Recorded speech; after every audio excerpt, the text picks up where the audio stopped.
अस्सलाम वालेकुम everyone. Exploring world channel के तीसरे और इंतहाई इम्पॉर्टेंट व्लॉग के साथ साइतामा जापान से मैं हूं आपका होस्ट सैयद आरिफ हुसैन और मेरे साथ हैं नवीद अंजम। हम दोनों जो है वो यहाँ पे साइतामा यूनिवर्सिटी के अंदर पीएचडी के स्टूडेंट्स हैं। मैं मेरा भी फर्स्ट ईयर चल रहा है और नवीद जो है इज़ इन सेकेंड ईयर।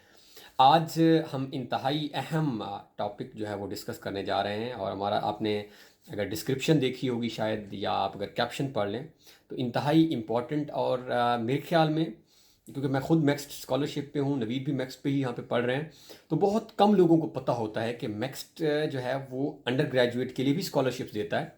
क्योंकि ज़्यादातर लोगों को जो यहाँ पे अगर आप पता करें तो ज़्यादातर जो आइडिया होता है वो या तो मास्टर्स का होता है और या पीएचडी का होता है कि या इसके लिए होता है। तो बहुत चंद लोग ऐसे आपको मिलेंगे जहाँ से आपको पता चले कि अच्छा जी मैक्स्ट जो है ये तो एफएससी के बाद भी जाया जा सकता है। यस, एफएससी के बाद आप जा सकते हैं और किसी भी फील्ड में जा सकते हैं। तो आज का जो हमारा ओवरऑल व्लॉग है हमने उसको आसानी के लिए जो है वो तकरीबन कोई गालबन 7 सेक्शंस में डिवाइड कर लिया है ताकि ये चीज़ें जो हैं वो बड़ी आसानी के साथ हम एक्सप्लेन कर सकें और आप भी आसानी के साथ चीज़ों को समझ सकें। तो सबसे हमारा जो पहला ब्लॉग का सेगमेंट होगा उसमें क्विकली हम जो है मैं आपको ओवरव्यू दे दूंगा इस मैक्स्ट का कि मैक्स स्कॉलरशिप है क्या और पर्टिकुलरली ये बैचलर्स का जो हमारा हो रहा है ये क्या है। सेकंड जो हमारा सेगमेंट होगा जिसमें मैं आपको क्विकली एलिजिबिलिटी क्राइटेरिया बताऊंगा कि कौन कौन लोग जो हैं वो इसमें अप्लाई कर सकते हैं, किन किन लोगों के लिए ये मैक्स्ड है। उसी के अंदर मैं क्विकली जो है वो बड़ा इंपॉर्टेंट चीज़ होती है कि जब आप आ रहे हैं तो स्टाइपेंड क्या होगा फॉर एग्जांपल, या कितने स्टूडेंट्स को मैक्स्ड अंडर ग्रेजुएट के लिए ओवरऑल लेता है, क्योंकि ज़्यादातर मैक्स जो है ओवरऑल कोटा देख के डिसाइड कर रहा होता है क्योंकि हर कंट्रीज़ के साथ इनका जो है वो चल रहा है। और तीसरा जो हमारा सेगमेंट होगा उसके अंदर नवीद आपको बताएंगे इंपॉर्टेंट डेट्स जो कि बहुत ज़्यादा आपको जो है वो याद रखनी चाहिए क्योंकि करीब है मैक्स अनाउंस होने वाला है अंडर ग्रेजुएट। और चौथा जो हमारा सेगमेंट है उसके अंदर मैं आपको बहुत इंपॉर्टेंट ये भी हमारा पार्ट होगा इसमें आपको बताऊंगा कि एप्लीकेशन जो है वो फिलिंग है, रिक्वायर्ड डॉक्यूमेंट्स जो हमारे हैं वो क्या होते हैं और ओवरऑल इन चीज़ों के बारे में।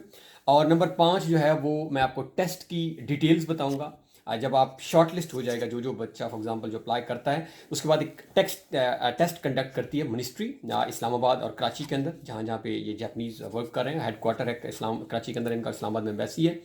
तो ये होगा। और छठे नंबर पे हम जो है वो इंटरव्यू की बात करेंगे। नवीद आपको एक्सप्लेन करेंगे कि जब आप टेस्ट से क्लियर होकर इंटरव्यू के अंदर पहुंच जाएंगे तो उस वक्त आपसे जो है वो क्विकली क्या क्या पूछा जा सकता है। और सबसे लास्ट में हमारा जो सेगमेंट होगा जिसमें मैं कंक्लूड कर लूँगा इस ब्लॉग को, वो होगा कि सिलेक्शन होने के बाद एम्बेसी जब रिकमेंड करती है तो उसके बाद क्या प्रोसेस होता है और किस तरह आप जो है वो finally again one of the finest country in the world आप कैसे यहाँ पे पढ़ने आते हैं और वो भी राइट आफ्टर एफएससी। नवीद, मेरे ख्याल में बहुत बड़ी अपॉर्चुनिटी है कि एफएससी के बाद आप इतनी बड़ी स्कॉलरशिप सिक्योर करके आ जाते हैं और वो भी कैसे मुल्क में जिसको भी यूथ चाहिए है, तो आपके लिए बहुत बड़ा पोटेंशियल होगा यहाँ पे आना। तो बगैर किसी फर्दर टाइम को जो है वो कंज्यूम किए मैं पहला सेगमेंट जो है वो उसकी तरफ बढ़ता हूँ कि इसका जनरल छोटा सा मैं आपको इंट्रोडक्शन दे दूँ कि मैक्स्ट जो है बेसिकली मैक्स्ट यहाँ पे मिनिस्ट्री है जो कि डिफरेंट जो है वो तकरीबन ऑल ओवर द वर्ल्ड ये स्कॉलरशिप्स दे रहे हैं ताकि रिसर्च का जो है वो फ़रोग हो, कल्चरल एक्सचेंज हो, मल्टीपल इनके जो है वो पर्पसेस हैं।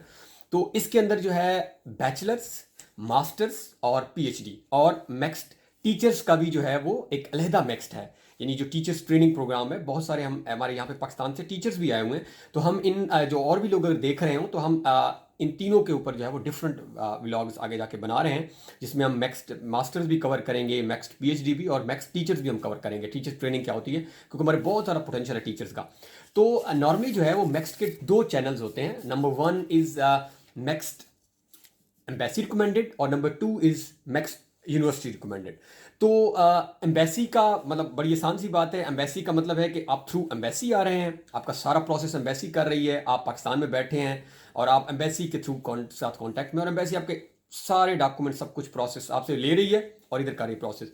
यूनिवर्सिटी ट्रैक जो है वो थोड़ा सा डिफरेंट है कि यूनिवर्सिटी में आप डायरेक्ट जो है वो यूनिवर्सिटी के साथ कंसर्न है, और जब आप सेलेक्ट हो जाएंगे तो यहाँ से आपका नाम फाइनल होकर एम्बेसी में जाएगा। यानी वहाँ क्या होता है, एम्बेसी से नाम फाइनल होकर यहाँ आता है, और यहाँ से जो है वो प्रोसेस आप कह रहे हैं रिवर्स हो जाता है कि यहाँ से नाम फाइनल होता है और एम्बेसी को जस्ट नाम जाते हैं कि ये लोग हमने सेलेक्ट कर लिए, तो इनका वीज़ा प्रोसेस जो है वो स्टार्ट कर लें।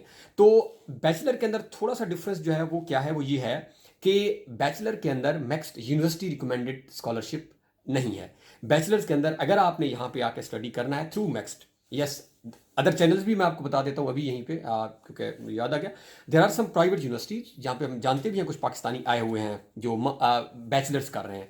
बट अगर आप स्कॉलरशिप के थ्रू, क्योंकि प्राइवेट बहुत एक्सपेंसिव होता है, बहुत मुश्किल भी होता है लोगों के लिए, बट अगर आप स्कॉलरशिप के थ्रू आना चाह रहे हैं पर्टिकुलरली थ्रू मैक्स्ट, तो कोई और चैनल नहीं है, एक ही हमारे पास चैनल है, और वो है आप मैक्स्ट के थ्रू आएंगे और मैक्स्ट एम्बेसी के थ्रू आएंगे। एम्बेसी ही आपका जो है वो प्रोसेस जो है वो मुकम्मल करेगी। जब इधर भी आकर डेट्स की तरफ बताएंगे। अब मैं आपको क्विकली जो है वो एलिजिबिलिटी क्राइटेरिया के ऊपर बात कर लेते हैं कि कौन लोग एलिजिबल हैं इस स्कॉलरशिप को सिक्योर करने के लिए। तो क्राइटेरिया जो है वो सिंपल ये है कि आपने, अच्छा यहाँ पे इंपॉर्टेंट ये होता है कि जब मैक्स्ट अपनी डेट्स अनाउंस करता है, आपको ये चीज़ याद रखनी है। तो अगर फॉर एग्जांपल आप 2018 में अप्लाई कर रहे हैं तो उस वक्त मैक्स 2019 लिखा हुआ होगा, क्योंकि 18 का मतलब है कि आप 19 के अंदर जाके स्टडी करेंगे स्टार्ट अपनी। अब जिस तरह इस साल में जब अब मैक्स अनाउंस होगा तो होगा मैक्स 2021। इट मीन्स कि 2020 के अंदर आप सारा प्रोसेस मुकम्मल करेंगे और 2021 के अंदर आप जापान के अंदर पढ़ने आएंगे। तो अब जो मैक्स हमारा ओपन होने जा रहा है वो होगा 2021। अब कौन लोग एलिजिबल होंगे इसके लिए, जो भी मैक्स आने वाला है उसमें आपकी जो है वो जो जो कंडीशंस होती हैं, जिसके अंदर आप जो है जब भी मैक्स अनाउंस होगा तो उसके साथ एक शीट भी होगी रिक्वायरमेंट्स की, जो कि आपने लाजमी पढ़नी है, जहाँ पे बहुत क्लियरली मैंशन होता है कि कौन कौन लोग एलिजिबल हैं। तो उसमें आपकी जो एफएससी है जो आपने कंप्लीट की होगी वो आपकी 2000, अब 2020 के अगर आप मैक्स में अप्लाई कर रहे हैं, 2021 के यानी जो 20 में अप्लाई कर रहे हैं, तो आपकी 2019 के अगस्त तक आपके पास जो है वो आपकी क्लियरेंस होनी चाहिए कि आपने जो है वो एफएससी कंप्लीट की हुई है, आपके पास वो जो सर्टिफिकेट हमें मिलता है बोर्ड से वो आपके पास होना चाहिए। और इसके साथ अगर इन केस आपके पास ये नहीं है तो आप होप सर्टिफिकेट, अगर आपकी डिग्री जो है वो क्लियर हो रही है, जिस तरह मल्टीपल जगहों पे आप देखते होंगे कि लोग होप सर्टिफिकेट मांग लेते हैं, जिसमें आपका लिखा होता है कि ये बंदा जो है this person is going to complete his degree by, जो भी उनकी विद इन डेट होती है, तो वो आपको बता भी देते हैं, डेट्स गिवन होती है कि अगर इसके अंदर आपके पास इन केस डिग्री नहीं है ड्यू टू सम रीजन, अगर आपके पास होप सर्टिफिकेट कौन बना सकता है, आपके इदारे का जो सरबराह होगा, जो कॉलेज का सरबराह होगा, प्रिंसिपल होगा, तो वो एक होप सर्टिफिकेट जारी कर सकता है कि ये बच्चा या ये बच्ची जो है ये कंप्लीट करने जा रहे हैं अपनी डिग्री और ये जो है वो एलिजिबल है। अब इसी के साथ जो है वो हम बात कर लेते हैं स्टाइपेंड के ऊपर। बड़ा इंपॉर्टेंट सवाल है, मैक्स का स्टाइपेंड कितना है। तो मैक्स अंडर ग्रेजुएट के अंदर, अभी हम मास्टर्स और पीएचडी की नेक्स्ट ब्लॉग में बात करेंगे, तो अंडर ग्रेजुएट के अंदर नॉर्मल जो स्टाइपेंड है वो है 1,17,000 येन, और तकरीबन 3,000 एक रीजन का अलाउंस होता है, जो कि यहाँ पे इन्होंने डिफरेंट रीजन्स को कैटेगराइज किया हुआ है। तो अगर आप उन किसी यूनिवर्सिटी के अंदर आएंगे तो आपको 3,000 एडिशनल, यानी आप तकरीबन कह लें 120। तो 120 जो है वो मे बी पाकिस्तान की अगर हम कॉन्टेक्स्ट में देखें तो ये 160 टू 170 के बन जाएगा आपका, 1,60,000 से 1,70,000, जो कि बहुत बड़ी अमाउंट है यहाँ की। और मेरे ख्याल में आप बहुत अच्छी जगह पर रहकर और बड़ा ज़बरदस्त आपका लिविंग स्टैंडर्ड, और फिर भी आप एक अच्छी अमाउंट को सेव कर सकते हैं इन केस अगर आपकी फैमिली को भी ज़रूरत है या आप खुद से सेव करना चाह रहे हैं। तो ये एक स्टाइपेंड है, और मेरे ख्याल में आप जस्ट इमेजिन करें ना एफएससी के बाद क्या सूरत हाल होती है आजकल हमारे पास। तो अगर एक बच्चा सिक्योर करके आ जाता है और फुली फंडेड, नंबर वन तो वो पढ़ रहा है, अच्छा कोई एकेडमिक एक्सपेंसेस आपको नहीं बियर करने, लाइक सारा कुछ जो है वो आपका एकेडमिक एक्सपेंसेस हैं, ट्यूशन फीस है, हेल्थ इंश्योरेंस है, 70% कवरेज होती है मैक्स की, यानी ये सारा कुछ आपके जिम्मे कुछ भी नहीं है, सिर्फ मैं आपको ये स्टाइपेंड जेब खर्च बता रहा हूँ। वो सारी चीज़ें ऑलरेडी वो पे कर रहे हैं, ये आपका जो है सिर्फ जेब खर्च जिसे हम कहते हैं, मंथली आपकी जो मनी है वो अराउंड 1,60,000 से 70,000 पाकिस्तानी रुपए बन जाती है, जो कि बहुत बड़ी अमाउंट होती है। और इसके साथ साथ बड़ी अच्छी चीज़ यहाँ पे आ गई है, मैक्स आपको आने जाने की टिकट भी देता है। जब आप पाकिस्तान से आ रहे होंगे, जब पाकिस्तान आप कंप्लीट करके जा रहे होंगे, तो उसकी एयर टिकट भी आपको मैक्स जो है वो प्रोवाइड करेगा। अब हम आते हैं नेक्स्ट की तरफ, नंबर ऑफ स्टूडेंट्स जो हैं वो तकरीबन कितने लिए जाते हैं। तो नॉर्मली मैक्स जो है वो 120 से 200 के दरमियान स्टूडेंट्स जो है वो 120 कह लें, 130 कह लें, तो ये वेरी करते रहते हैं। इस साल डेफिनेटली वो रिक्वायरमेंट्स के अकॉर्डिंग ही कर रहे होंगे। तो normally all over the world जो है ये 120 से 200, 130 से 200 पे, तो या हो सकता है इस साल बढ़ भी जाए, तो इसके बारे में कोई एग्जैक्ट नहीं कहा जा सकता। बट ये डिपेंड करता है ईयर टू ईयर कि इस साल कितने हो गए हैं, नेक्स्ट ईयर कितने हो गए हैं। तो आप अंदाज़ा लगा लें कि उसमें हमारा इंटेक कितना होता है। और पाकिस्तान की भी जो है कोई डिसाइडिंग फिगर नहीं है, डेफिनेटली वेरिएट करती रहती है। तो इट डिपेंड्स कि हर साल पाकिस्तान से जो है वो कितने लोग ये सिलेक्ट करते हैं, कितने जब एप्लीकेशन डेफिनेटली प्रोसेस हो रही होती हैं। जिस तरह अभी रिसेंटली जो मैं जब आया था नेक्स्ट पीएचडी के लिए, तो उस वक्त गालबन पिछले साल में भी मेरे से पहले 11 या 12 या अराउंड 15 थे या इतने लोग थे, लेकिन जब हम आए तो सब 30 हो गए हम। तो हम शायद डबल हो गए हैं मेरे ख्याल में। तो हम हर साल मास्टर्स और पीएचडी के बहुत ज़्यादा पाकिस्तानियों का इंटेक जो है वो एक बड़ा आप देखें बहुत बड़ा इंक्रीज़ हो रहा है। तो same is the case definitely अगर आप पाकिस्तान का बैचलर्स का भी इंटेक जो है वो, तो कोई डिसाइडिंग फिगर हमारा अभी तक हमारे पास नहीं है। तो ये जो है हमने क्विकली जो है आपको एलिजिबिलिटी क्राइटेरिया बताया, एवरीवन इज़ एलिजिबल, और उसमें आपको एफएससी का 2 चीज़ें बता दी हैं, और स्टाइपेंड बड़ा हैंडसम है, और स्टूडेंट्स भी बता दिए। अब तीसरे सेगमेंट की तरफ मैं नवीद को कहूँगा कि वो इम्पॉर्टेंट डेट्स के ऊपर क्विकली जो है वो आपको ब्रीफ कर दें। जी thank you so much Arif भाई। तो हम अब चलते हैं अपने तीसरे सेगमेंट की तरफ, जो कि बहुत ही इम्पोर्टेंट है, और वो है इम्पोर्टेंट डेट्स। तो सबसे पहले मैं आपको बताना चाहूँगा कि जो एम्बेसी के लिए जो सीट्स अनाउंस होती हैं, तो एम्बेसी अनाउंस करती है almost at the end of March, और ये in the start of April भी हो सकता है। तो एम्बेसी आपको ऑलमोस्ट टाइम देती है 8 वीक्स का कि आप लोग अप्लाई करें। तो आप कोशिश करें कि जितनी जल्दी हो सके आप अप्लाई कर दें, और लास्ट डेट के लिए वेट करने की ज़रूरत नहीं है। और नॉर्मली आपको 8 वीक्स यानी कि 2 मंथ्स आपको देते हैं, ताकि आप अपनी एप्लीकेशंस वगैरह फिलअप करके आप उनको उनके एड्रेस पे भेज सकें। तो इनकी जो डेडलाइंस होती हैं बैचलर्स के लिए, अंडर ग्रेजुएट स्कॉलरशिप के लिए, और वो होती है अराउंड जून में।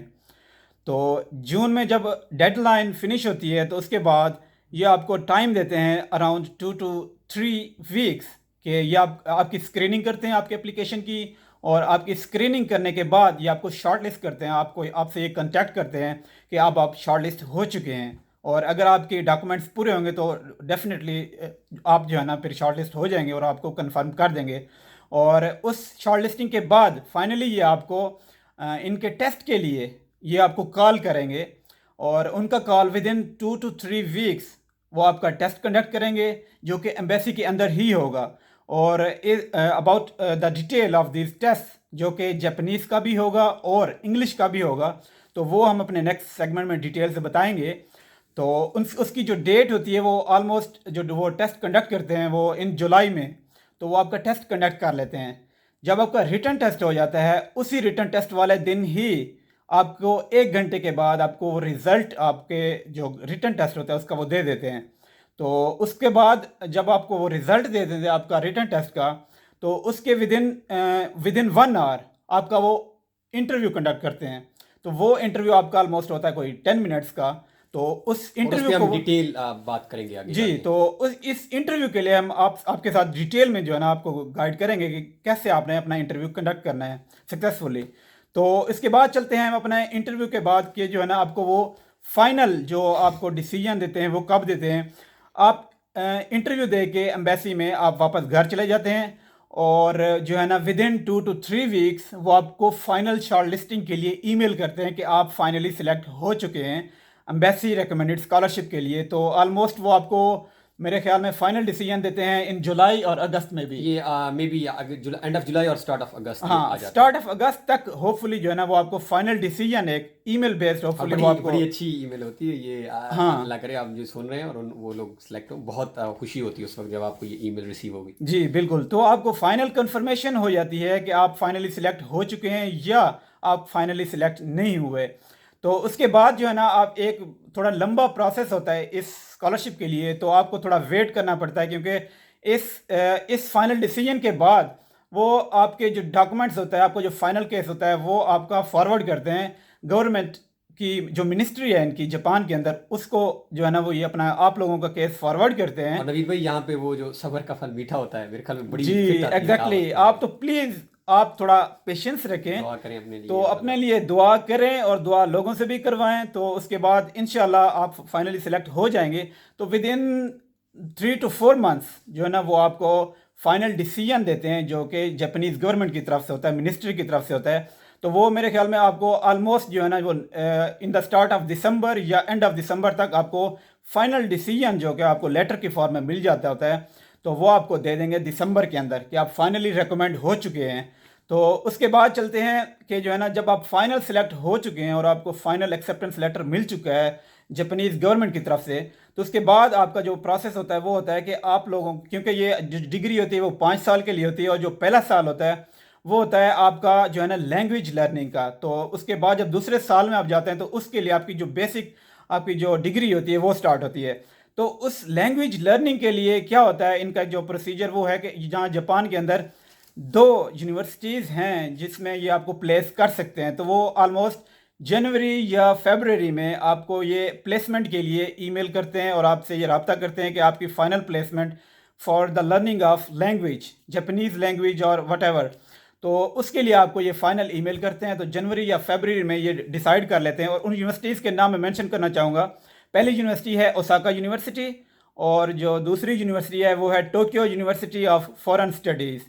तो इस प्लेसमेंट के बाद, लैंग्वेज प्लेसमेंट के लिए जो आपको ये फाइनल आपको ईमेल आएगी, तो उसके बाद आपका जो ओरिजिनल इनटेक होगा जब आप ट्रैवल करेंगे पाकिस्तान से यहाँ जापान के वो अंदर। भी टिकट इनकी जी, और ये टिकट आपको प्रोवाइड करेंगे नेक्स्ट प्रोवाइड करेगा। इनके खर्चे पे। तो ये आपका जो इनटेक स्टार्ट होगा वो या तो एंड ऑफ मार्च में ये आपको कॉल करेंगे, आप लोग डिपार्ट करेंगे एंड ऑफ मार्च में फ्रॉम पाकिस्तान, या आप अप्रैल के स्टार्ट में करेंगे, क्योंकि बिकॉज ये अप्रैल इनटेक होता है, तो इस वजह से ये आपको जो फाइनल इनटेक होगा वो अप्रैल के स्टार्ट में होपफुली स्टार्ट हो जाएगा। तो अब हम चलते हैं कि अपने जो चौथा सेगमेंट है हमारा उसकी तरफ, कि आपने एप्लीकेशन कैसे फिल करनी है और उसके लिए कौन से रिक्वायर्ड डॉक्यूमेंट्स हैं और कौन से डॉक्यूमेंट्स रिक्वायर्ड नहीं हैं, जो कि आजकल बहुत ही इम्पोर्टेंट टॉपिक है। जी जी, तो दोबारा जो है thank you so much Naveed भाई, आपने बहुत अच्छे अंदाज में जो है वो क्विकली ओवरव्यू किया है डेट्स का। और नवीद ने जिस तरह बताया कि बड़ा लकी हैं आप लोग कि ये व्लॉग आपकी एप्लीकेशन प्रोसेस जो अनाउंसमेंट है स्कॉलरशिप की, उससे हम ग़ालिबन 1 महीना पहले बना रहे हैं कम से कम। तो ये आप जब सुनेंगे तो आप अपने डॉक्यूमेंट्स को भी प्रिपेयर कर सकते हैं, अपने आप को भी प्रिपेयर कर सकते हैं। अब जो है इस वक्त व्यूवर्स मेरे सामने एप्लीकेशन फॉर्म, क्योंकि नवीद भाई ने मुझे बताया कि अब मैंने एप्लीकेशन फॉर्म के ऊपर बात करनी है और रिक्वायर्ड डॉक्यूमेंट्स पे, तो मेरे पास इस वक्त जो है वो मैक्स्ट का एप्लीकेशन फॉर्म मौजूद है, जो कि हमारा अंडर ग्रेजुएट का है। मेरे पास और भी फॉर्म पड़े हैं, ग्रेजुएट के भी पड़े हैं, मास्टर्स के पीएचडी के जो अप्लाई होता है, बट एट द मोमेंट क्योंकि हमारा ब्लॉग अंडर ग्रेजुएट से हो, तो मेरे पास अंडर ग्रेजुएट का मैक्स्ट फॉर्म मौजूद है। इसमें क्विकली 2-3 चीज़ों को मैं कवर कर लूँगा जो कि बड़ी इंपॉर्टेंट होती हैं। अक्सर ग्रुप्स में मैं देखता हूँ कि स्टूडेंट्स बड़े जो है वो उनको कन्फ्यूजन हो रही होती है इनको फिल करते हुए, या एजुकेशन पर्टिकुलरली जापानीज़ और हमारी एजुकेशन में डेफिनेटली कुछ गैप है, कुछ इनके अपने एजुकेशन का एक क्राइटेरिया है, इनकी स्लॉट्स अलहदा हैं, हमारी शायद पाकिस्तान में अलहदा हैं, तो थोड़ा सा फ़र्क होता है। तो क्विकली मैं बात करता हूँ एप्लीकेशन के ऊपर और इसमें रिक्वायर्ड डॉक्यूमेंट्स कौन कौन से होते हैं। तो क्विकली अगर मैं एप्लीकेशन फॉर्म की बात कर लूँ, तो जब आपने जो फॉर्म भेजने हैं, यानी जब एप्लीकेशन प्रोसेस अभी ओपन होगा, तो जब आप मैक्स्ट एम्बेसी, इनकी सिंपल जो एम्बेसी ऑफ जापान है उसकी वेबसाइट पे जब जाएंगे, तो वहाँ पे ये सारा कुछ अपलोड कर देते हैं। तो उसमें एक ये आपका जो है वो, जिस तरह मैंने आपको बताया था, जो कि बड़ा इंपॉर्टेंट है, गाइडलाइंस, जो कि आपने सबसे पहले वही पढ़नी है। मेरे पास सामने भी मौजूद हैं गाइडलाइंस और आपने भी देखनी है। गाइडलाइंस में आपको एक बार पूरा डिटेल के साथ बताया होता है कि अगर मैं क्विकली गाइडलाइंस का सेक्शंस आपको बता दूं, तो जो कि बहुत ही इंपॉर्टेंट है। सबसे पहले अंडर ग्रेजुएट की डेफिनेशन बड़ी सिंपल सी है, जिस तरह हमारे पास कोई भी बच्चा जो एफएससी के बाद इनरोल होता है। इसके बाद है फील्ड्स ऑफ स्टडी, कि किन किन फील्ड्स के अंदर आप आ सकते हैं, जो कि इंतहाई इंपॉर्टेंट है। लाइक अगर मैं बात करूं क्विकली इन्हीं के फॉर्म से, तो मेरे पास है सोशल साइंस एंड ह्यूमैनिटीज़। तो इसके अंदर जो है इसको उन्होंने फर्दर कैटेगराइज किया है into 2 categories. Number 1 is social science and humanities A, जिसके अंदर law, politics, sociology, literature, history और जापानीज लैंग्वेज और काफ़ी सारी अदर्स और फील्ड भी हैं। अब जस्ट इमेजिन नवीद भाई, लॉ, लाइक बहुत सारे बच्चे आ सकते हैं, आप देख लें, बहुत सारी फील्ड्स मैंने बताई हैं। इसी तरह बी के अंदर अगर आप देखें तो इकोनॉमिक्स है, बिजनेस एडमिनिस्ट्रेशन है, इसके बाद नेचुरल साइंस की जो है वो सेकंड कैटेगरी, ये कैटेगरी ए थी हमारी सोशल साइंस, उसके अंदर दो कैटेगरीज बनाई हैं। इसके बाद नेचुरल साइंस की कैटेगरी है। नेचुरल साइंस के अंदर नेचुरल साइंस ए है जिसके अंदर मैथमेटिक्स है, फिजिक्स है, केमिस्ट्री है और भी बहुत सारी फील्ड्स हैं जो कि आप देख लेंगे।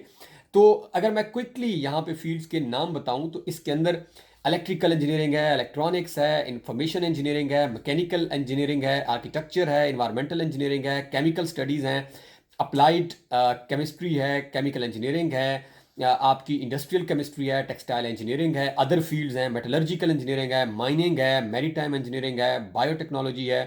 फिर अगर हम चलते हैं तो एग्रीकल्चर स्टडीज़ हैं, एग्रीकल्चरल केमिस्ट्री है, एग्रीकल्चरल इंजीनियरिंग है, एनिमल साइंस है, वेटनरी मेडिसन है, फॉरेस्ट्री है, फूड साइंस है, हाइजीनिक स्टडीज़ हैं, फार्मेसी है, साइंस है, और इसके बाद मेडिसन की एक और लंबी लिस्ट है। तो मेरे ख्याल में कोई ऐसी फील्ड बच नहीं जाती जो कि एफएससी के बाद हम पाकिस्तान में ऑप्ट कर रहे होते हैं। तो तकरीबन हर फील्ड, जो कि मेरे ख्याल में कोई भी फील्ड आप ऐसी नहीं आपको यहाँ मिलेगी जो आपको पाकिस्तान में मिलती हो। तो हर फील्ड के अंदर आप एलिजिबल हैं राइट आफ्टर इवन सम, कुछ नई चीज़ें भी यहाँ पे जो है वो आपको डेफिनेटली, ये इंडस्ट्रियल और हर लिहाज से बड़ा मॉडर्न कंट्री है। तो ये हैं फील्ड्स। इसके बाद जो है वो आपको बताएंगे कि आपने किस तरह प्रिपरेशन करनी है। इसके बाद प्लेसमेंट क्या होगी, यूनिवर्सिटी एजुकेशन सिस्टम क्या होगा, क्वालिफिकेशन एंड कंडीशंस क्या हैं। तो सारा कुछ जो है ये जो मैं भी बात कर रहा था कि must have completed 12 years of school और एजुकेशन और expected to complete by March 2018। अब उन्होंने क्या कहा है, जिस तरह मैंने पहले भी बताया था कि 12 साल की एजुकेशन मुकम्मल होनी चाहिए या हो जाए by March 2018। However for the applicant wishing to enrol from the, जो कि डायरेक्ट प्लेसमेंट से इनरोल होना चाह रहे हैं, उनके लिए है कि वो अगस्त 2018 में कंप्लीट कर चुके हों डिग्री। लेकिन क्योंकि हमारे पास हमारा एजुकेशन सिस्टम जो है वो अगस्त के अंदर नॉर्मली एंड हो जाता है, क्योंकि बड़ा मुश्किल होता है कि मार्च में, अगर आप कभी एफएससी, बहुत ही रेयरली किसी ने सुना होगा कि मार्च के अंदर किसी ने एफएससी कंप्लीट की हो। तो नॉर्मली हमारा एजुकेशन प्रोसेस साल का कंक्लूड अगस्त में हो जाता है। तो इसी वजह से मैं आपको बता रहा था कि अब इस दफ़ा जब आप एलिजिबल तब होंगे जब आपकी कंक्लूडिंग हो चुका हो, आपके पास एफएससी की डिग्री होगी, और वो डेफिनेटली आपको 2019 के जुलाई, मेरे ख्याल में नवीद भाई अगस्त में ही हमें अवार्ड की जाती है। जी जी। तो ये एक गाइडलाइंस आपने लाजमी पढ़नी है जब आपके एप्लीकेशन प्रोसीजर्स आएंगे, मेरे सामने भी पड़ी हैं, वैसे भी आपको मिल जाएंगी पुरानी गाइडलाइंस। अब मैं आ जाता हूँ क्विकली एप्लीकेशन फॉर्म की तरफ। एप्लीकेशन फॉर्म मेरे पास है। इसके अंदर जो है सबसे पहले बड़ा ही इंपॉर्टेंट, बड़ी आसान सी चंद चीज़ें हैं जो कि आप देख लें। लाइक सर नेम है जी, आपका गिवन नेम है, आपका मिडिल नेम है। लाइक हर किसी के, आपको पता है, डिफरेंट नेम्स होते हैं। अगर किसी का फॉर एग्जांपल लाइक मेरे केस में मेरा सर नेम है और गिवन नेम है, नवीद भाई का भी इस तरह ही होगा। इसके बाद आपका जेंडर आता है, नेशनैलिटी पाकिस्तानी आ जाती है, जापानीज़ नेशनैलिटी डेफिनेटली आपकी नो है, अगर येस है तो फिर आपने लिखनी है कब से आपके पास, इधर आपने फ़ोटो पेस्ट कर देना है अपना। डेट ऑफ बर्थ है, अप्रैल तक आपने एज बतानी है ईयर्स के अंदर टेंटेटिवली, कि अगर आप 21 साल 8 महीनों के हैं तो आप 22 साल कर देंगे, अगर आप 21 साल 2 महीनों के हैं तो आप 21 साल कर देंगे, जस्ट अपने ईयर्स बताने हैं। इसके बाद जो है वो करंट एड्रेस बताना है, और अगर आपका एड्रेस चेंज हो जाएगा जापान आने से पहले तो वो एड्रेस बताना है। फ़ोन नंबर आपने बताना है, और आपने अपनी ईमेल जिसके ऊपर ये आपको कांटेक्ट करेंगे वो बतानी है। इसके बाद जो है वो अगर आप जापान के अंदर ऑलरेडी हैं तो उसका स्टेटस वो डेफिनेटली मेजॉरिटी नहीं होते, और उसमें आपने बताना है कि आपका प्रेजेंट स्टेटस क्या है, आप क्या कर रहे हैं। और इसके बाद जो है हम आ जाते हैं, या दिस इज़ वेरी इंपॉर्टेंट भाई, एकेडमिक रिकॉर्ड, कि हमारा जो है वो एकेडमिक रिकॉर्ड आपका क्या है। तो यहाँ पे आपके लिए बड़ा इंपॉर्टेंट है कि यहाँ पे आप देखेंगे तो इनका स्लॉट्स हैं, primary education, then lower secondary education है, और फिर अपर सेकेंडरी एजुकेशन है, और फिर जो है वो टर्शरी या अंडर ग्रेजुएट। तो अब जब आप अप्लाई करने बैचलर्स में आप के लिए आ रहे होंगे तो उस वक्त आप अपर सेकेंडरी एजुकेशन तक कंप्लीट किया होगा, जिसको हम हमारे पास इंटरमीडिएट कहते हैं, एफएससी वगैरह। एफएससी वगैरह। तो आप प्राइमरी एजुकेशन में यहाँ पे फ्रॉम ईयर मंथ लिखा होता है, तो अपने प्राइमरी एजुकेशन में आपने 1 से 5 साल की तालीम जो है वो मुकम्मल कर देनी है। यहाँ पे अक्सर लोग जो है वो बड़े डाउटफुल होते हैं कि जी मेरी तो 3 किसी और स्कूल में हुई थी, 2 किसी और में हुई थी, तो ये आपसे कभी सर्टिफिकेट डिमांड नहीं कर रहे होते। यहाँ का मतलब प्राइमरी का नॉर्मली ये होता है कि 1 to 5, तो जिस स्कूल में आपने ज़्यादा क्लासेस की हैं आप उसी को यहाँ पे मेंशन कर सकते हैं कि फ्रॉम दिस टू दिस, और स्कूल ये, और रिमार्क्स में आप पास हो गए हैं, और अगर आपके पास कोई डिस्टिंक्शन है दैट्स इट। क्योंकि हमारे पास, आपको पता है कि मिडिल तक कोई फॉर्मल सर्टिफिकेशन नहीं होती किसी डिग्री की। हमें पहला सर्टिफिकेट हमारा जो है वो, जो सर्टिफिकेशन जो बोर्ड की होती है वो मैट्रिक को मिलती है। इस वजह से हमारे पास कोई सर्टिफिकेशन नहीं होती, ना कोई प्रूफ मांगा जाता है। तो आपने जिसमें ज़्यादा क्लासेस की हैं। अब आ जाते हैं हम अपनी लोअर जो है सेकेंडरी एजुकेशन की तरफ, जो कि मिडिल स्कूल या जूनियर हाई स्कूल कहा जाता है। तो यहाँ पे आपने जो है वो आपकी नेक्स्ट आ जाएगा 6 to 10। तो 6 से 10 तक आपने यहाँ ईयर बता देना है और मंथ आपने लिख देना है कि फॉर एग्जांपल, क्योंकि आपको एंड मंथ वैसे पता होता है 10वीं क्लास में कब एंड की है, तो उसका आपको पास डिग्री का सर्टिफिकेट होता है। स्टार्ट फॉर एग्जांपल आपका जो भी है। अब आ जाते हैं हम अपर सेकेंडरी एजुकेशन, या जो आपका आखिरी डिग्री होगी एफएससी की। यहाँ पे आपने अपनी एफएससी की डिग्री को मार्क कर देना है। रिमार्क्स के अंदर आप सब्जेक्ट्स के नाम भी लिख सकते हैं। राइट, रिमार्क्स के अंदर स्टिल रिमेंबर मैंने भी सब्जेक्ट्स के नाम लिखे थे कि मेरे मेजर एफएससी के अंदर, क्योंकि मेरी प्री इंजीनियरिंग थी। अगर आपकी मेडिकल है तो आप वो बायो साथ ऐड कर देंगे, मैंने शायद, तो इट डिपेंड्स, मैथ ऐड की थी। तो इसके बाद टर्शरी आपने छोड़ देनी है, अंडर ग्रेजुएट आप नहीं कर रहे। और इधर आ जाएगा total years as of April 2018। तो अगर आप काउंट करें तो ये आपके 12 साल, मिनिमम 12 ही बनते हैं, और 12 ही होंगे क्योंकि आप 12 क्लासों के बाद आ रहे हैं। तो 12 ईयर्स आपके नीचे कंबाइन हो जाएंगे। ये बड़ा इंपॉर्टेंट सेगमेंट था कि मैंने दोबारा इस पर स्ट्रेस दिए, आप इसको प्लीज़ जो गौर से सुनिएगा तो आपका जो है वो क्लियर हो जाएगा। अब जो सबसे इंपॉर्टेंट नवीद भाई इसका इनका सेगमेंट, और फिर एप्लीकेशन एंड हो रही है हमारी, वो मेरे ख्याल में इसमें इन्होंने 1 2 3 और 3 ही हमारे मेन सवाल हैं जिनको आपने, और गालबन और आगे एक और सवाल भी आएगा, गालबन इन्हीं सवालों से आपका इंटरव्यू भी होता है अगर आप शॉर्ट लिस्ट हो जाते हैं। नंबर 1 है कि what academic field would you like to study in Japan. इंतहाई इंपॉर्टेंट सवाल है। इसका आंसर कभी भी ये नहीं है कि जी I want to do BS in mechanical engineering. ना, ये हर कोई लिख रहा होगा। तो फिर आप डिस्टिंक्शन कैसे पाएंगे? नॉर्मली लोग पता है एफएससी के जब लोग अप्लाई कर रहे होते हैं तो बड़ा सारा सबके पास मार्क्स होते हैं। मार्क्स हमारे पास बहुत आ जाते हैं एफएससी में। मैंने लिस्ट देख रहा था, बहुत सारे लोग 1000 लेकर भी शायद नहीं सिक्योर कर पाते। तो आपने डिस्टिंग्विश करना है अपने आप को लोग दूसरों से, थोड़ा सा अपर हैंड अगर आपको मिलेगा तो वो यही सवाल ही डिसाइड करेंगे। बाकी तो सारी चीज़ें हर कोई फिल कर रहा होगा। तो what academic field would you like to study in Japan, यहाँ पे आपने थोड़ा सा जस्ट नाम नहीं लिखना, जो आपका फील्ड स्टडी करना चाह रहे हैं उनको पता चले कि जिस फील्ड में आप आना चाह रहे हैं आपको थोड़ी सी नाउ हाउ है उस फील्ड के बारे में। लाइक अगर आप फॉर एग्जांपल मैकेनिकल इंजीनियरिंग की बात करें तो एक तो लाइन जो कि current for example mechanical engineering के अंदर रेवोल्यूशन हो रही है दुनिया के अंदर, आप वहीं से स्टार्ट करके फिर आप इसको लिंक कर लेंगे ना, अगर मैं ये करना चाह रहा हूँ तो ये बहुत अच्छा हो जाएगा। तो अगेन इसको डायरेक्ट ना लिखें mechanical engineering with some logics and reasons. बहुत लंबा भी नहीं लिखना, वो इसको भी लाइक नहीं करते। बहुत छोटा, जितनी स्पेस गिवन है आप अगर देखें तो आप यहाँ पे। और हाँ, बड़ी इंपॉर्टेंट बात है, कोशिश करें इसको टाइप कर लें, इसको हैंड रिटन लिखेगा, क्योंकि ये एप्लीकेशन बड़ा आपको 8 7 महीने आपके जो है वो प्रोसेस में चलती रहती है।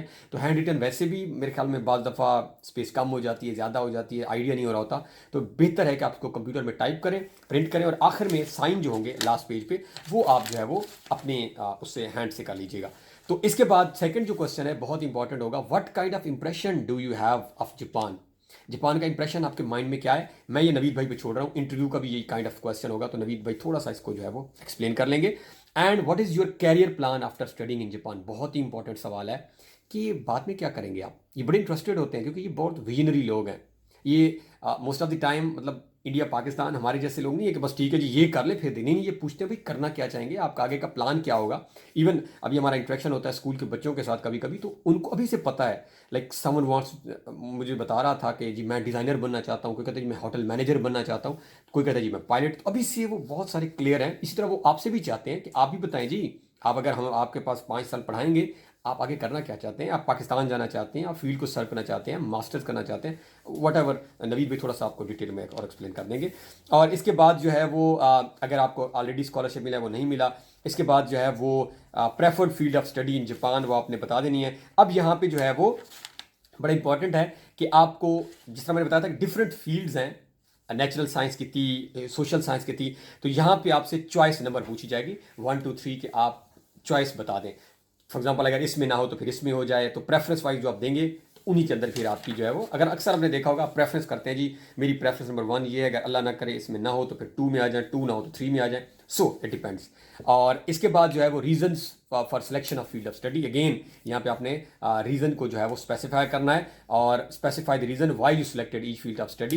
तो फर्स्ट चॉइस जो की है वो क्यों की है उसकी रीजन, सेकंड चॉइस की क्यों की है, और थर्ड चॉइस की क्यों की है। अब अगर आप अप्लाई कर रहे होंगे फॉर एग्जांपल सोशल साइंस में, तो आपका जो दूसरा सेगमेंट होगा नेचुरल साइंस का वो इररेलेवेंट है, उसको आप फिल ना भी करें, एन ए नॉट एप्लीकेबल कर दें, सो उसमें कोई फर्क नहीं पड़ेगा। लेकिन आपने फिर स्पेसिफाई करनी, और ये बड़ी इंपॉर्टेंट रीजन हैं। कि क्योंकि ये रीज़न ये नहीं है कि मैंने क्योंकि एफएससी की तो मैं mechanical, electrical, computer, agriculture, no no no no, you must have some solid reason. और यही चीज़ें जो है वो आपका क्लैरिटी लेकर आएंगी आपके अंदर। और इसके साथ जो है वो अगर आप देखें तो क्विकली मैं अगर इसको कंक्लूडिंग की तरफ लेके जाऊँ तो इसके बाद लैंग्वेज एबिलिटी है, जैपनीज़ नील कर दें। अच्छा, अक्सर ये भी एक बड़ा इंपॉर्टेंट होता है, हम चाहते हैं जी कुछ तो लिख दें जी, क्या कहेंगे लोग, कुछ भी नहीं कहते। मुझे भी जापानीज नहीं थी आती, अभी भी कोई बहुत ज़्यादा नहीं आती। नवीद भाई माशाल्लाह बहुत सारा टाइम गुजार के बैठे हैं, तो नील नील कर दे इसको आप।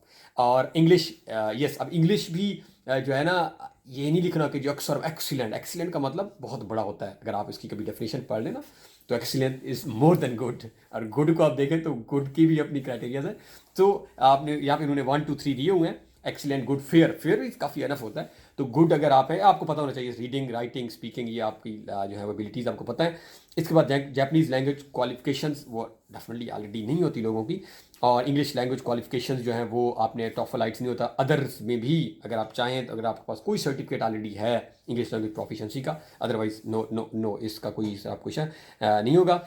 और इसके बाद इमरजेंसी कॉन्टैक्ट नंबर आपने देना है, अपने भाई का, अपने फादर का, किसी को भी दे सकते हैं अगर इन केस यहाँ पे कोई प्रॉब्लम होती है तो आप देना चाहें। और विजिट्स और स्टेज इन जापान, अगर आपने कोई लास्ट विजिट की है तो उसकी। और इसके बाद आप बताएंगे कि मैं सब कुछ मैंने अंडरस्टैंड किया है, मैंने पढ़ लिया है और नाउ मैं विलिंगली जो है वो अप्लाई करना चाहता हूँ। आप इसके ऊपर साइन करेंगे। 3 4 सेगमेंट मैंने आपको इंपॉर्टेंट बता दिए हैं। तो ये तो है हमारा एप्लीकेशन फॉर्म। अब इसके साथ जो है वो सिंपल मैं आपको बता दूं कि इसके साथ आपकी होगी मार्कशीट, ये भी अवेलेबल होगी जब ये एप्लीकेशन ओपन होगी। इसी मार्कशीट के अंदर परसेंटेज आपने बतानी होती है कि आपके मार्क्स कितने हैं। तो ये आपने खुद से नहीं बतानी, वहीं पे एक कैलकुलेटर और फार्मूला जो है वो कन्वर्ट फार्मूला गिवन होता है। आप अपने मार्क्स लिखेंगे, क्लिक करेंगे तो ऑटोमेटिकली वो आपके मार्क्स को, ये नंबर है आउट ऑफ इतने हैं, तो वो आपको ऑटोमेटिकली कैलकुलेट कर देगा। तो उसी मार्कशीट के ऊपर आपने जो है वो, मैट्रिक और एफएससी के ही नंबर होते हैं मेनली हमारे, तो वो आपने परसेंटेज नंबर और फिर परसेंटेज बता देनी है। तो इसमें आपने खुद से नहीं करना, मार्कशीट। और इसके बाद जो है वो आया आपका ग्रेजुएशन सर्टिफिकेट। अब ये बड़ा इंपॉर्टेंट है सर्टिफिकेट इस लिहाज से कि बहुत सारे बच्चों का सपोज आजकल माशाल्लाह हमारे बहुत मतलब इवन पाकिस्तानी, इंडियन लोग, हम सब कॉन्टिनेंट के जो लोग हैं, तो हम बहुत सारा हमने जो है वो लिटरेरी सोसाइटी ज्वाइन किसी ने की हुई है, किसी ने स्पोर्ट्स के अंदर कोई अचीवमेंट्स की हुई हैं, बहुत सारी अचीवमेंट्स होती हैं। तो सिर्फ गोल्ड मेडल्स किसी ने फॉर एग्जांपल स्पोर्ट्स में लिए हुए हैं, कोई डिस्ट्रिक्ट लेवल पे किसी कंपटीशन, ऐसे कंपटीशन में उस आपने विन किया हुआ है, तो यहाँ पे जो आपका ग्रेजुएशन सर्टिफिकेट होगा इसके अंदर आपने सारी डिटेल्स उसकी मेंशन करना, सर्टिफिकेट का नाम में भी डेट। इसके अलावा और कहीं जगह आपको नहीं मिलेगी जिसमें आप जो है वो इसको जमा करवाएं। तो ये 3 और चौथा अगर आपका होप सर्टिफिकेट, जो कि नॉर्मली मैंने बताया कि मार्च के अंदर एक्सपेक्टेड बहुत कम ही होता है, कभी हम डिग्री कर रहे हैं, तो आपका जो है वो 3 और चौथा अगर होप सर्टिफिकेट, अगर आपके पास एफएससी नहीं है और आपके किसी टीचर या प्रिंसिपल ने बना के दे दिया है, वो भी आप लगा सकते हैं। और इसके बाद क्योंकि आप, अब थोड़ा सा डिफरेंस जो मास्टर्स और बैचलर पीएचडी से होगा, क्योंकि अभी आप का लेवल जो है वो बैचलर्स एफएससी की है, तो आपको यहाँ पे स्टेटमेंट ऑफ पर्पस या मोटिवेशनल लेटर आपने सुना होगा, इस तरह की कुछ भी नहीं चाहिए, ये आप क्लियर कर लें। This is difference between like MEXT undergraduate and MEXT other scholarships. So you don't need any kind of letter, motivational letter, SOP आपको नहीं चाहिए, रिसर्च प्लान भी नहीं चाहिए, बड़ा इंपॉर्टेंट है। मास्टर्स और पीएचडी के लिए हमसे बड़ा कंप्लीट वो बताते हैं कि हम यहाँ पे आके क्या करना चाह रहे हैं, तो ये इस लेवल पे आपसे नहीं मांगे जाएगा। आप आ जाएं, वो कहेंगे जी हम आपको सिखाते हैं जापानीज़। और आपको जिस तरह नवीद भाई बताया कि 4 साल और 5 साल की डिग्री हो जाएगी, और अगर आप मेडिसन के आस में आ रहे हैं तो 6 साल की हो जाएगी, क्योंकि मेडिसन आपको होता है 5 साल होता है। और 1 ईयर जो है कंपलसरी इनकी 2 यूनिवर्सिटीज़ के अंदर आपसे ये करवाएंगे जापानीज़ जो आपकी लैंग्वेज होगी। और अगर इनकेस आपको ऑलरेडी जापानीज़ आती है और आपने प्रूफ कर दी है और आपने वो सर्टिफिकेशन लगा दी है, तो फिर आपको ये डायरेक्ट प्लेसमेंट भी कर सकते हैं, रिक्वायरमेंट्स के अंदर ये मेंशन है। तो ये जो है ये बड़ी इंपॉर्टेंट 3 4 चीज़ें थी इसके अंदर जो मैंने आपको बता दी हैं। कैटेगरीज मैंने आपको क्विकली बता दी थी, कैटेगरीज को बस अब पता चल गया कि ये फील्ड्स हैं। मजीद आप जब एप्लीकेशन अभी आप जैसे ओपन होने जा रही है, आप पढ़ेंगे तो आपको और क्लियर हो जाएगा। ऑलमोस्ट सारी फील्ड्स अवेलेबल हैं, अदर्स भी हैं, अगर इनके इनमें नहीं है इट मीन अदर्स के अंदर वो चाह रहे हैं कि अगर आपने अप्लाई करना और आपको कोई फील्ड का पता है यहाँ पे हो रही है, उसको भी जो है वो आप मेंशन कर दें। अब जैसे आप एप्लीकेशन फॉर्म यहाँ पे सेंड कर देंगे, भेज दिया जाएगा, इसके बाद आपका जो है वो जिस तरह आपको नवीद भाई पहले बता चुके हैं कि 2 महीने के अंदर ये आपको जो है वो देंगे अप्लाई करने के लिए, और फिर 2 to 3 वीक्स के अंदर ये आपको शॉर्ट लिस्ट कर लेंगे। शॉर्ट लिस्ट करने के बाद आपको कराची हेडक्वार्टर या इस्लामाबाद एम्बेसी, जो भी आपकी नियरेस्ट है, आपको कॉल आएगी कि आप जो है वो फुलान डेट को एम्बेसी आएंगे। उसमें जो आपका एक्सपेंस हो रहा होगा आने जाने का किराया, वो एम्बेसी पे नहीं करेगी, वो आप खुद से पे कर रहे होंगे। आप टेस्ट सेंटर पहुंच जाएंगे। मैं अपीयर हुआ हूँ, लेकिन मैं पीएचडी के टेस्ट में मस्ट अपीयर हुआ था। अब इसके अंदर जो है वो आपको जो है वो क्विकली मैं बताता हूँ कि टेस्ट जब हम देने आएंगे तो इसमें डिफरेंट जो है वो टेस्ट के अंदर सब्जेक्ट्स होते हैं। टेस्ट का जो लेवल होता है, अब ये जिस तरह मैंने आपको कैटेगरीज बताई थी कि फॉर एग्जांपल वो कैटेगरी जिसके अंदर मेडिसिन आ रही हैं, मैं भी डिटेल में ज़्यादा नहीं जा रहा, ब्लॉग क्योंकि हमारा पहले बहुत लंबा हो चुका है। जिस कैटेगरीज के अंदर अगर आपकी बायो थी तो आपको बायो का टेस्ट देना पड़ेगा, अगर आपकी मैथ थी तो आपकी मैथ का टेस्ट देना पड़ेगा। लेकिन एक चीज़ आपने ध्यान में रखनी है कि सब चीज़ों के अंदर जो है वो दो तीन जो है वो कॉमन रहेंगी, लाइक हमारी इंग्लिश सब के अंदर आपको, और मैथ्स, ये दो तो आपके हर टेस्ट के अंदर पार्ट बन जाएंगी ना। इसके बाद जो है वो आपकी वेरिएट हो सकती हैं डिफरेंट, क्योंकि आपकी डिसिप्लिन है। लेकिन आप ये बता दें, और जैपनीज़ आपकी है, जैपनीज़ आपको ज़रूरत नहीं है टेस्ट के अंदर। अगर वैसे तो आप, क्योंकि आपके वो चॉइस मार्क्स होते हैं कि आपने जो है वो 4 में से 1 करना है, आप टिक कर देंगे, बट आप मैंडेटरी नहीं होता जैपनीज नॉलेज। अगर आपके पास नहीं भी है तो उसको आपको, लेकिन आप डेफिनेटली बेहतर है कि उस वक्त टिक कर दें एटलीस्ट, जो भी आपके माइंड में आ रहा है। बट ये दो बड़ी इंपॉर्टेंट हैं जो मैंने आपको बताई हैं, मैथ्स और इंग्लिश। अब सवाल आता है कि ये किस लेवल के टेस्ट होते हैं, तो ये आपके एफएससी लेवल के टेस्ट होते हैं। अभी मेरे पास इंग्लिश का टेस्ट मौजूद है, जो कि मैंने आप लोगों के लिए जो है वो स्पेशल निकाला हुआ है कि जो इंग्लिश का टेस्ट होगा उसमें आपको क्विकली मैं बता दूं कि किस तरह का, कोई उसमें कोई हाई फाई चीज़ें नहीं पूछी हुई होंगी, बड़ी नॉर्मल सी जो है वो चीज़ें हैं। आइए, मेरे पास इंग्लिश के काफ़ी सारे टेस्ट पड़े हैं, एक टेस्ट मैं आपको बता देता हूँ। तो ये अंडर ग्रेजुएट का जी टेस्ट है, जिसमें सबसे पहले एक जो है वो पैराग्राफ है, और उसके अंदर सेम जिस तरह आपने एफएससी में किया होगा उसके नीचे क्वेश्चन है, और क्वेश्चन के साथ उनके 4 आंसर्स हैं। आपके ख्याल में इस क्वेश्चन का क्या आंसर होगा? ये मेरे ख्याल में एफएससी में आजकल इस तरह के सवाल आते हैं, पैराग्राफ रीडिंग और इसके बाद आप उसमें से क्वेश्चन। ये जस्ट मैं आपको इंग्लिश का बता रहा हूँ। इसके बाद जो है वो अगला सेगमेंट में एक और पैराग्राफ है, सेम उसके भी नीचे जो है वो सवाल पढ़े हैं, पढ़ के आपने जो है सवाल पढ़ना है और फिर उनमें से 4 में से एक ऑप्शन को पैराग्राफ के अकॉर्डिंगली पिक करना है। और इसके बाद जो है वो आपका एक सेंटेंस है जिसमें से एक वर्ड उन्होंने स्किप किया हुआ है, वो वर्ड नीचे पड़े हैं, उसमें से आपने टिक कर देना है कि जी ये वाला लफ्ज़ मेरे ख्याल में जो है वो इसमें सूटेबल होगा। ग्रामेटिकल, ज़्यादातर grammar related, is, am, are, has been, have been, जिस तरह आपने इंग्लिश नॉर्मली की होगी, तो इस तरह इसका टेस्ट होगा। तो ज़्यादातर, और इसके बाद एक पैराग्राफ है, उसमें उन्होंने कुछ वर्ड स्किप किए हुए, नीचे सारे वर्ड इकट्ठे पड़े हैं, एक एक आपने पिक करके उस पैराग्राफ में फिट कर देना है। तो ये सिंपल सा टेस्ट होगा, not that much simple, but या आप ऑलरेडी क्योंकि एफएससी का एक्सपीरियंस कर चुके हैं। इसके बाद मैथ्स का टेस्ट भी मोर और लेस एफएससी, केमिस्ट्री, तो सारे टेस्ट जो आपके होंगे वो तकरीबन आप समझ लें कि वैसे ही होंगे जैसे आप ऑलरेडी एफएससी अगर आपकी अच्छी हुई है। तो ये आपका टेस्ट होगा। टेस्ट के बाद जिस तरह नवीद भाई ने आपको बताया है, अब आप मेरे ख्याल में फील्ड्स क्लियर हो गई हैं, टेस्ट मैंने आपको बता दिया। इसी तरह बायो का है। अच्छा, सबसे अच्छी बात, जैसे ही नवीद भाई ये एप्लीकेशन ओपन करेंगे उसके साथ मिनिस्ट्री की वेबसाइट पे टेस्ट पास्ट के सारे सैंपल्स भी आपको अपलोड मिल जाएंगे। तो ये आपको फिक्र करने की ज़रूरत नहीं है कि टेस्ट कहाँ से लेंगे, अभी मैं तो पढ़ रहा हूँ तो ये मैंने भी वहीं से लिए हैं। अभी जो है आप चेक कर लें, अदरवाइज जैसे ही एप्लीकेशन अनाउंस होगी सारे के सारे 2018, 19 के, 17 के टेस्ट आपको मिल जाएंगे, ताकि ये पिछले साल ये आया था, पिछले ओरिजिनल टेस्ट वो डाल देते हैं जो उन्होंने दिए होते हैं। तो आपकी गाइडेंस ऑलरेडी पड़ी होती है, आप इजीली जो है वहाँ से सारे टेस्ट डिटेल्स देते हैं। लेकिन मैथ अपनी अच्छी कर लें, उन लोगों के लिए जिन्होंने मैथ्स नहीं पढ़ी, maths is a compulsory thing, क्योंकि मैथ ये बिलीव करते हैं कि सबको आनी चाहिए ज़िंदगी में। मैथ किसी ना किसी स्टेज पे, खासकर काम आ जाते। पैसे कैलकुलेट करते हुए भी शायद आपको जो है वो काम आ जाए। अब हम इसके आगे बढ़ते हैं कि जब आपका टेस्ट क्लियर हो जाएगा, लाइक 2 से 3 वीक्स टेस्ट सेम जब आपका टेस्ट क्लियर होगा, और आपको उसके बाद उसी टेस्ट के विद इन 1 और 2 आवर्स जो वो कहेंगे इधर ही बैठें, बड़ा क्रिटिकल फेज होता है। मेरा नवीद भाई सेकंड डे था, एक दिन छोड़कर था, बट नॉर्मली क्या होता है सेम डे, बैचलर्स का सेम डे होता है और मास्टर्स और पीएचडी का एक दिन गैप देके हमें बताते हैं। तो उसके बाद 1-2 घंटे के बाद आपका रिजल्ट अनाउंस हो जाएगा जी, ये बंदे बैठ जाएं और ये बंदे जो हैं वो, हम वी आर रियली सॉरी कि आप जो है वो नहीं थ्रू कर पाए, तो आप जा सकते हैं। अब जो है क्विकली आपको नवीद भाई बताएंगे कि बड़ा इंपॉर्टेंट सेगमेंट है इंटरव्यू सेगमेंट, उसके लिए जो है वो क्या सवाल किए जाते हैं और किस तरह आपने उसको आंसर करना है। जी थैंक यू आरिफ भाई। तो हम उम्मीद करते हैं कि आप इंशाल्लाह जो है ना इंटरव्यू के लिए शॉर्ट लिस्ट हो जाएं और अपना रिटन टेस्ट इजीली पास कर लें। तो हम बढ़ते हैं अपने इंटरव्यू सेगमेंट की तरफ। तो सबसे पहले मैं आपको बताना चाहूँगा कि इंटरव्यू के अंदर कौन से पैनल मौजूद होता है। तो उसमें नॉर्मली 3 जो है ना पर्सन्स होते हैं पैनल में। जो कि पहला जो पर्सन होता है वो होता है जापानीज़ कल्चरल हेड, और दूसरा जो होता है मैक्स्ड एलुमनाई, और जो थर्ड पर्सन होता है वो होता है एकेडमिक एडवाइज़र। तो नंबर ऑफ़ पर्सन्स वेरी कर सकते हैं, वो कोई मसला नहीं है।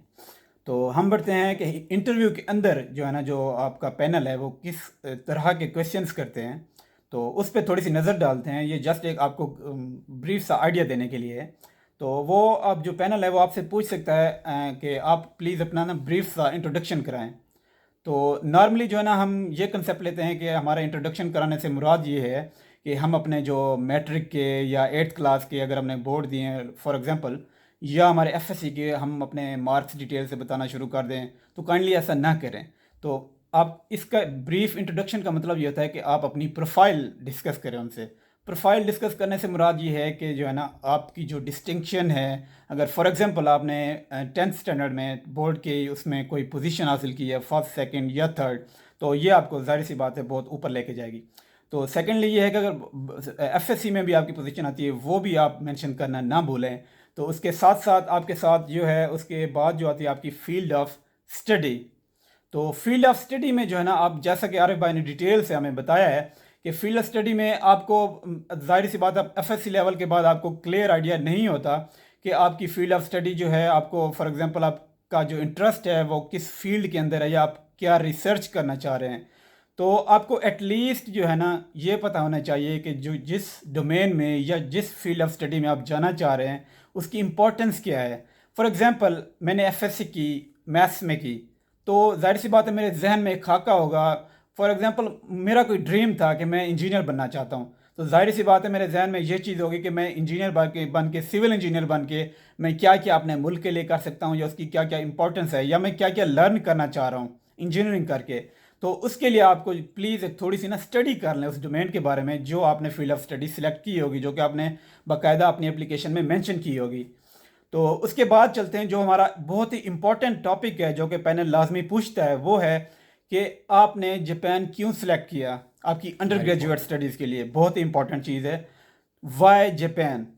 तो मेरे ख्याल में जो है ना, इसके बारे में जब आप अपने इंटरव्यू में अपीयर हों तो प्लीज़ जापान के बारे में ना, उसके कल्चर के बारे में ज़रूर जो है ना एक उसका नॉलेज रख फूड लें। फूड के बारे में। उसके अब डिफरेंट चीज़ें उसमें आ जाती हैं कि जापान हम क्यों आना चाह रहे हैं, हम क्यों पढ़ना चाह रहे हैं। तो इसमें डिफरेंट चीज़ें आ जाती हैं। फॉर एग्जांपल कि जापान का जो वेदर है वो बहुत ही अच्छा है, बहुत खूबसूरत है, कि जैसे हमारे पाकिस्तान में 4 सीजन्स हैं, उसी तरह जापान के अंदर भी यहाँ पे वैसे के वैसे 4 सीजन्स रोटेट करते हैं। तो दूसरी आ जाती है, जो कि पूरी दुनिया को पता है कि जापान जो है ना टॉप ऑफ द जो है ना रैंक्ड है टेक्नोलॉजी के अंदर।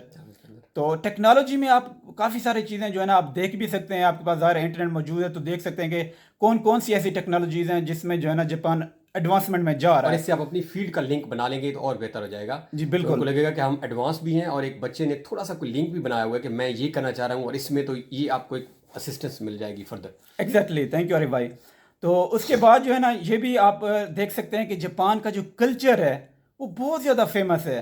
कि फॉर एग्जांपल मैं एक आपको छोटा सा आइडिया देता हूँ कि जो यहाँ पे जापान के लोग हैं, अगर इनके यहाँ कोई मेहमान आ जाता है तो उसको वो कैसे ट्रीट करते हैं, और जापानीज़ के यहाँ पे जो रूल्स हैं जो ये फॉलो करते हैं डेली लाइफ के अंदर, तो ये इनके कैसे हैं और ये क्या करते हैं, तो ये आप लोगों का कम से कम एक आइडिया होना चाहिए। उसके बाद है जो मेन चीज़ है वो कि जो है ना, आप ये भी कह सकते हैं कि आप जापान के अंदर कौन सी रिसर्च करना चाह रहे हैं। तो रिसर्च से मुराद ये फॉर एग्जांपल कि यहाँ पे क्योंकि जापान के अंदर सुनामी सबसे ज़्यादा आते हैं, फ्लड्स आते हैं अर्थक्वेक्स की वजह से। तो अगर आप बिलफर्ज सुनामी के अंदर आप रिसर्च करना चाह रहे हैं, तो आपको कम से कम एक आइडिया होना चाहिए कि यहाँ पे कौन कौन सी रिसर्च चल रही है, और मैं फ़लाँ फ़लाँ रिसर्च करना चाह रहा हूँ जिससे ना सिर्फ जापान को फ़ायदा हो बल्कि मेरे अपने मुल्क को भी, पाकिस्तान को भी फ़ायदा हो फ्यूचर में। और ये नवीद भाई मतलब बहुत डेप्थ में नहीं, बहुत ब्रॉडर, क्योंकि अभी आप एफएससी लेवल के बाद आ रहे हैं, इसमें आपसे कभी भी वो रिक्वायर नहीं करेंगे। अगर आप बोल देंगे फॉर एग्जांपल जस्ट आपने एक नाम भी कहीं ले लिया ना, तो उनको आइडिया हो जाएगा कि यार बच्चे ने at least he is having some knowledge, कुछ सोचा है हाँ इसने ये at least। रिक्वायरमेंट डायरेक्ट नहीं है, लेकिन ये हम आपको एजेस बता रहे हैं जब आपको थोड़ा सा स्लाइटली अबव अदर्स कर सकते हैं, तो ये आपके लिए बेहतर हो जाएगा। जी बिल्कुल। हालांकि आरिफ भाई ने बताया है कि एप्लीकेशन प्रोसीजर के अंदर हमारे के लिए इस चीज़ के लिए रिसर्च प्रपोजल बिल्कुल रिक्वायर्ड नहीं है। तो सिर्फ एक आइडिया लेने के लिए, आपके कंसेप्ट क्लियर करने के लिए मैंने आपको ये चीज़ डिस्कस की है। उसके बाद है कि आपके जो स्कोर्स हैं एफएससी के, अगर आपने ए लेवल किए या ओ लेवल किए, वो भी मेंशन करना ना भूलें जब वो आपसे आपकी रिजल्ट्स के बारे में आपसे पूछते हैं। और जो मेन चीज़ है, क्योंकि आप जापान आना चाह रहे हैं, तो यहाँ की जो लैंग्वेज है, जापानीज़ लैंग्वेज, इसकी बेसिक ग्रीटिंग्स जो हैं अगर वो आपको अगर सीख आनी लें। चाहिए। वो बहुत ही सिंपल सी हैं। फॉर एग्जांपल 3 से 4 वर्ड्स हैं जो बहुत ही सिंपल हैं। अगर मैं आपको कहूँ कि हेलो, या हम बोलते हैं कि अस्सलाम वालेकुम, तो उसके लिए सिंपल ये हेलो को बोलते हैं कोनिचिवा। तो सिंपल, करेक्ट। अगर अगर आप इंप्रेशन डालना चाहते हैं आप उस पैनल के ऊपर, तो आप कम से कम सिंपल ग्रीटिंग्स सीख लें। अब मैं पूछता हूँ कि अगर ये पूछना चाह रहे हैं हाँ भी आपका क्या हाल है, तो सिंपली ये कहेंगे हाजी में मश्ते। तो हाजी में मश्ते का सिंपल मतलब ये होगा कि हाउ आर यू, आपका क्या हाल है। तो 3 से 4 वर्ड, थैंक यू हो गया, या गुड मॉर्निंग हो गया, या गुड नाइट हो गया, या गुड आफ्टरनून हो गया। सिंपल से वर्ड्स अगर सीख लेना, मैं आपको गारंटी देता हूँ कि ज़रूर इंप्रेशन पड़ेगा हाँ, उनके नहीं ऊपर। नहीं, ज़रूर ज़रूर। और लास्ट में जो है हम कंक्लूड करते हैं। और एक बात मैं इन एडिशन टू नवीद भाई के माशाल्लाह ने बड़े अच्छे अंदाज में कि जापानीज सोसाइटी बड़ी वेल एक्सेप्टिंग सोसाइटी है जो कि हर कल्चर को लेती है। और there is no discrimination at all. Different ममालिक में आजकल आप सुन रहे होंगे डिस्क्रिमिनेशन हो रही है लोगों के साथ, नस्ली तासुब हम बात करते हैं। ये लोग आपको एक्सेप्ट करते हैं। और ये सेम जिस तरह ये कर रहे हैं तो ये आपसे भी यही एक्सपेक्ट कर रहे होंगे कि आप भी एक्सेप्टिव बिहेवियर लेकर यहाँ पे आएंगे कि जो हम कर रहे हैं। और ये हो सकता है इंटरव्यू के इस तरह का कुछ सवाल भी आपसे कर लें, आपको कोई सिनेरियो बना बना के दे दें, तो अपने बहुत केयरफुल अंदाज में, क्योंकि जब ये आपको एक्सेप्टिव अंदाज में ले रहे हैं, एक्सेप्टिंग सोसाइटी, आपकी सब नॉर्म्स जो कल्चर आप लेके आ रहे हैं, अगर इनको कोई मसला नहीं है तो फिर हमें भी कोई मसला, हमारा फेथ, हमारा ईमान, सब कुछ हमारे साथ है। बट हमें कोई मसला नहीं होना चाहिए कि अगर हम इनको देखें, नॉर्मली तो जैसे ठीक ही खाते हैं, अगर कुछ ऐसा लग रहा है आपको या कोई ऐसी एक्टिविटी ये कर रहे हैं, तो आपसे अगर इन केस इंटरव्यू पूछा जाता है तो आपने बड़ा टॉलरेंस का मुजाहरा करना है और बड़ा अच्छा बिहेव करना है कि जी मुझे डेफिनेटली मेरे मेरे फेथ में तो ये नहीं है, बट मेरा फेथ और मेरा, मैं किसी को इम्पोज नहीं कर सकता अपना फेथ। और इसके बाद अब हम लास्ट सेगमेंट की तरफ जो है वो कंक्लूड करते हैं, क्योंकि सेगमेंट हमारा ऑलरेडी ब्लॉग काफ़ी सारा लंबा हो गया है। तो जब आप ये इंटरव्यू दे देंगे तो आपको कहेंगे जी थैंक यू सो मच, अभी आप जाएँ, तो और हम आपको क्लियर करेंगे। तो मे बी 3 वीक्स और 4 वीक्स के अंदर अंदर, 3 या 4 वीक्स, या तो आपको ये क्लियर कर देंगे कि क्या आप सेलेक्ट हो गए हैं या नहीं हो गए। और इसके बाद जो है वो आपको एक, फॉर एग्जांपल आप जो है अगर सेलेक्ट हो गए हैं तो आपको जो है दोबारा ये सेम एप्लीकेशन फॉर्म जो आपने पहले फिल किया है, ये एम्बेसी ने लिया था, अब आपको नेक्स्ट का फॉर्म भेजेंगे, क्योंकि अब आपका केस नेक्स्ट को आना होगा। मैंने बताया था कि वो वहाँ से जापान केस भेजेंगे, और यहाँ पहले हमारा क्या होता है यूनिवर्सिटी में, यहाँ से एम्बेसी को केस जाता है, आपका भेजते हैं नाम। तो वो आपको दोबारा फॉर्म करेंगे, और इसमें एक आपका एडिशनल चीज़ आपको भेजेंगे, वो होगी आपकी लेटर ऑफ रेफरेंस, जिसको मास्टर्स और पीएचडी लेवल में हम जाके रिकमेंडेशन लेटर की सूरत में तब्दील कर लेते हैं। तो लेटर ऑफ रेफरेंस में क्या होगा कि ऑलरेडी सवाल बने बनाए पड़े होंगे, आपके बारे में होंगे, और आपके किसी जानने वाले बंदे, जो ज़्यादातर हमारा जानने वाला प्रोफेसर या टीचर ही हो सकता है, लेक्चरर हो सकता है, या कोई टीचर भी, जो कोई भी बंदा जो आपसे लिंक्ड रहा हो, और मोस्ट ऑफ द टाइम वो टीचर ही में बेहतर जो है वो हमारी असेसमेंट होती है, तो वो आपने उनसे फिल करवा लेना है। और उसको मोस्ट ऑफ द टाइम जो है वो ये नॉर्मली कहते हैं कि आप स्टैम्प करवा के सील करवा लें और साइन करवा लें क्रॉस, ताकि वो पता चले कि उनकी तरफ से ही आया है। और वो आपने उसके साथ अटैच करके उसमें आपका जो भी जानने वाला टीचर से आप वो सवाल फिल करवा लेंगे, और आप वो वाला लेटर फॉरवर्ड करवा देंगे, साथ नेक्स्ट फॉर्म हो जाएगा, ये आपको मिनिस्ट्री आ जाएगा। और जिस तरह नवीद भाई ने पहले बताया कि ये पेशेंस का टाइम होगा आपके लिए, कि आपका केस फॉरवर्ड हो चुका है, अगस्त के अंदर दिसंबर के अंदर जाके, स्टार्ट ऑफ अगस्त में जा रहा होगा, दिसंबर के स्टार्ट में आपको तकरीबन क्लियरेंस हो जाएगी, और मई और अपना सॉरी आपकी जनवरी और फरवरी के अंदर आपकी ये प्लेसमेंट कर देंगे यूनिवर्सिटी के अंदर लैंग्वेज, और मार्च के एंड या स्टार्ट ऑफ अप्रैल आप जापान गवर्नमेंट के ख़र्चे के ऊपर जो है वो स्टडी करने आ रहे होंगे। तो ये हमारा आज का व्लॉग था। इसमें हमारे जितने इंडिया से डेफिनेटली, क्योंकि हमारी लैंग्वेज सेम है, तो जो वो लोग सुन रहे हैं उनका भी काइंड ऑफ सारी चीज़ें सेम होती हैं, डेट्स भी ऑलमोस्ट सेम होती है, अगर थोड़ा सा डिफ्रेंशिएट हो सकता है। तो जिन जिन डिफरेंट कंट्रीज़ के लोग इस प्रेजेंटेशन, इस वीडियो को सॉरी देख रहे होंगे, तो उनके लिए भी बड़ी गाइडेंस होगी, और सेम ऑलमोस्ट प्रोसीजर होता है for every country. So I hope कि हमारा जो है वो ये व्लॉग जो है वो आपको पसंद आया होगा। आप अपने दोस्तों से शेयर करें, पर्टिकुलरली उन लोगों के साथ जिनने भी एफएससी, क्योंकि हमारे पास एफएससी जो है वो जो है वो बड़ा मैटर, मतलब एफएससी बहुत लोग कर जाते हैं हमारे पास, हमने देखा है, और उसके बाद एडमिशन्स के अंदर बड़ा होता है। तो जितने लोग आ जाएं तो वो मेरे ख्याल में बहुत वेल एंड गुड होगा। और आई होप कि आपको पसंद आया होगा, दोस्तों के साथ शेयर करें, और मज़ीद हम इस इन व्लॉग्स का सिलसिला जो है वो यहाँ पे आपके साथ जारी रखेंगे। और इसके बाद आई होप आप हमारे से वैसे कांटेक्ट भी कर सकते हैं, जो लोग शॉर्ट लिस्ट आगे जाके हो जाएं तो हमसे पर्सनल भी आप जाके हमें सर्च कर सकते हैं, आप हमसे कांटेक्ट करें, हमारा एक्सप्लोर जापान पेज के ऊपर आप कोई मैसेज करें तो हम आपको जो है वो रिप्लाई करेंगे, और प्रॉपर जो भी हम गाइडेंस कर सके आपको देंगे। तो हमें इजाज़त दें। अल्लाह आपका हामी नासिर हो। अल्लाह हाफिज़। अल्लाह हाफिज़।